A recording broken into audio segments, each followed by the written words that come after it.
अब 21 जुलाई को हमारे देश के उपराष्ट्रपति जी ने भारतीय संविधान के आर्टिकल 67A का इस्तेमाल करते हुए अपने पद से इस्तीफा दे दिया। इस तरीके से वो भारतीय इतिहास के तीसरे ऐसे उपराष्ट्रपति बने हैं जिन्होंने मिड टर्म में अपना इस्तीफा सौंपा है।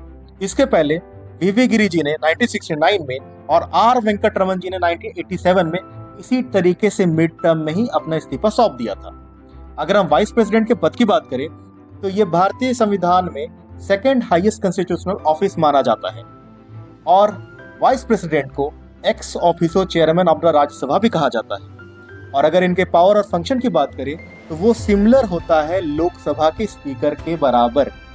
और अगर टर्म्स की बात करें तो ये 5 साल का इनका कार्यकाल होता है और ये एलिजिबल भी होते हैं री इलेक्शन के लिए।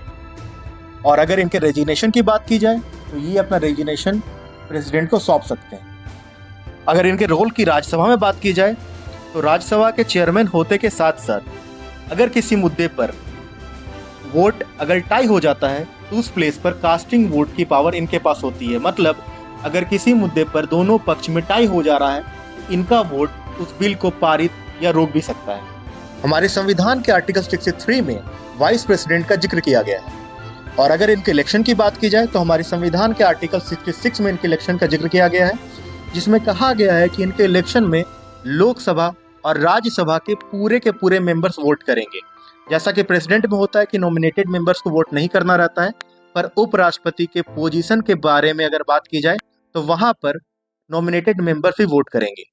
वहीं आर्टिकल 67 इनके रेजिग्नेशन की बात करता है, जिसमें आर्टिकल 67A कहता है कि अगर वो चाहें तो अपने पद से खुद से इस्तीफा दे सकते हैं और वो इस्तीफा राष्ट्रपति को सौंपेंगे। वहीं आर्टिकल 67B पार्लियामेंट्री अकाउंटेबिलिटी की बात करता है, मतलब कि पार्लियामेंट चाहे तो इन्हें इनके पद से हटा सकता है, लेकिन इनको हटाने के पहले 14 दिन पहले एक प्रायर नोटिस देना ही पड़ेगा। और इनके हटाने की प्रक्रिया जो है वो राज्यसभा से स्टार्ट होगी और राज्यसभा में वो प्रक्रिया इफेक्टिव मेजोरिटी से पास होगी और लोकसभा में सिंपल मेजोरिटी से पास कर दी जाएगी। इस तरीके से वाइस प्रेसिडेंट को चाहे तो पार्लियामेंट उनके पद से हटा सकता है।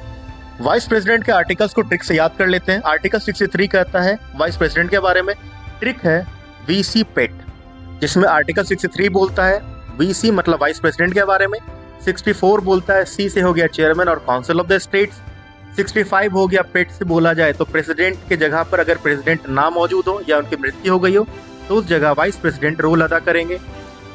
ई से होता है इलेक्शन, जो कि आर्टिकल 66 होता है, और 67 में टी टर्म्स और साथ में रेजिग्नेशन भी इसी में आती है।